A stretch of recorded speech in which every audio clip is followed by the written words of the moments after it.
stop listening to people telling you you have to have this financial goal or this financial goal completed by this age.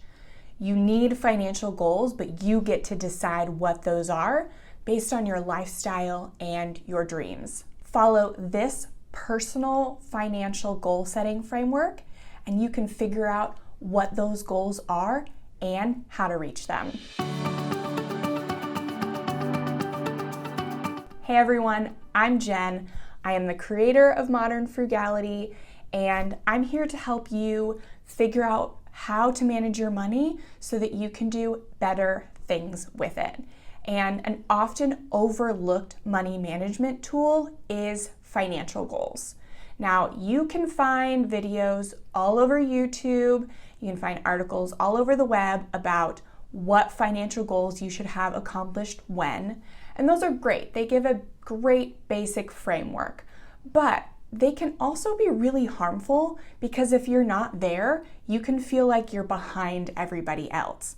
And let me tell you that very few people have the goals accomplished that are in those videos and articles by the time those people are saying they need to do it.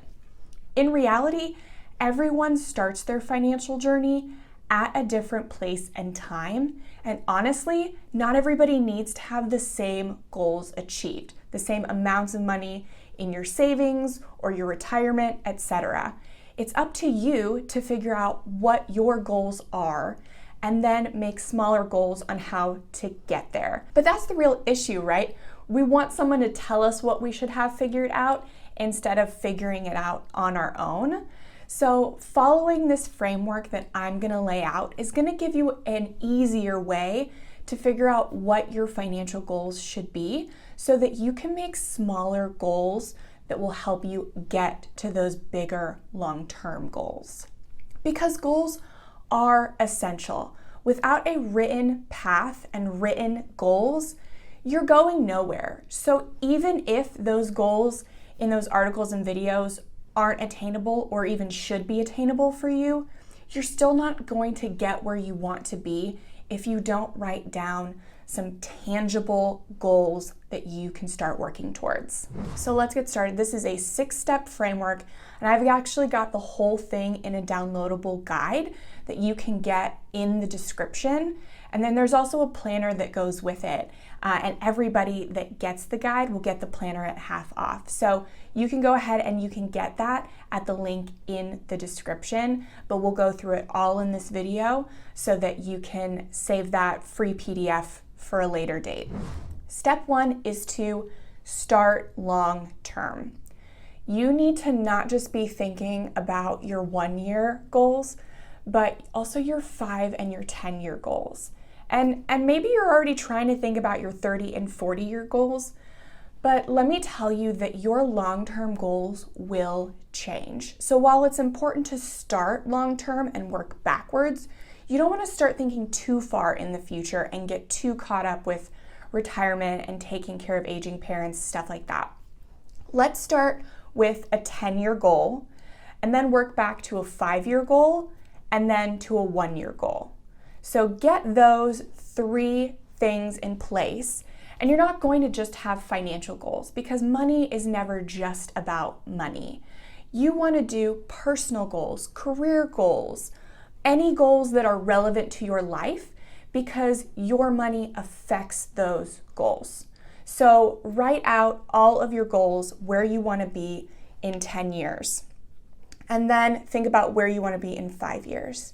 And that will help you design your 1-year goal to get a 5th or a 10th of the way to those. For me, my 10-year goal when we started paying off our debt was fostering. I really want to be a foster parent, but it is really hard to be a foster parent, and I knew that it would be a little easier if I had some career flexibility, if I could afford to stay home. And I knew that wouldn't be able to happen if we were making $500, $600, $700 debt payments every month. I also knew that in order to foster, I wanted to have a house big enough too. So that was part of my 5-year goal, was to be a homeowner. And In reality, those goals all changed. We paid off our debt way faster than we anticipated. What we thought would take 5 years actually only took 2. Yeah, we paid off $78,000 in 2 years, very average incomes. But so that pushed up our homeowning goal, and then hopefully we'll be able to start fostering in a year or 2. So what I thought would be a 10-year goal has become more like a 6-year goal. And we could have never gotten there if those goals hadn't actually been written down and we were working incrementally to get there. And so that's another reason you don't want to start with like 30 and 40-year goals.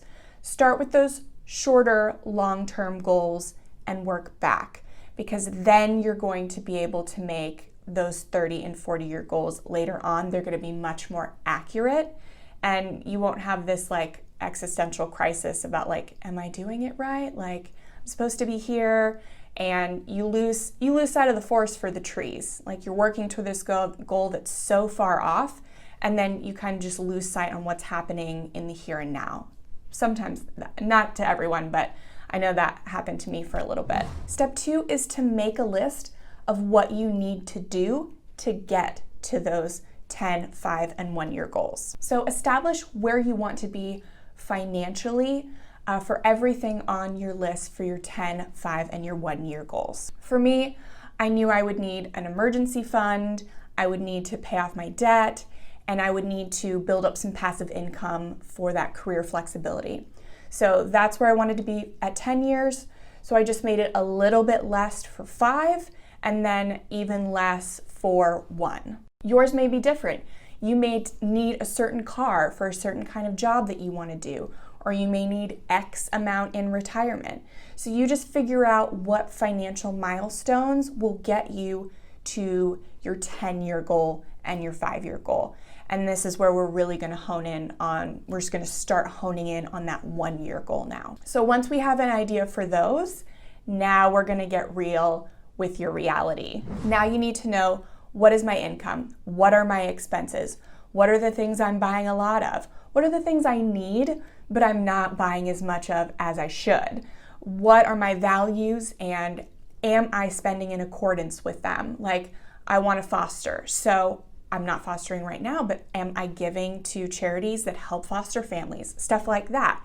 You can't wait around for your dreams and goals to just manifest. You have to make little actions, whether you can realize them in their full potential or not. You also want to track to see where your finances are going. Are we trending up with our savings and, flat with our expenses? Or are we trending flat with our savings and upward with our expenses? Like, you have to track and see what's going on through all of your accounts. I personally use Personal Capital to do that. I can connect all of my accounts and I can see my net worth tracking up, thankfully. And I can even portion out savings, investments, stuff like that, different accounts. And I can see individually all the accounts and my expenses in one place. So I'll leave a link to Personal Capital in the description. And if you connect an investment account with at least $1,000 in it, you will get a $20 Amazon gift card for using my referral link to sign up. So if you already have an investment account like 401k, IRA, 529 that already has $1,000 in it, there's a quick way to get a $20 Amazon card. Next, we're gonna make a plan on how to get from here to there. So you have all of your 1, 5, and 10-year goals, and then you also have your reality check of where you are now. So look at 10, 5, and 1, and then figure out what you're gonna need to do to get there. So how much are you gonna need to be making per month in 5 and 10 years, maybe to afford a mortgage or to quit your job? How much of your expenses are you gonna have to shave off? Maybe you're gonna have to get a raise or get a new job because the gap from here to there is just too wide.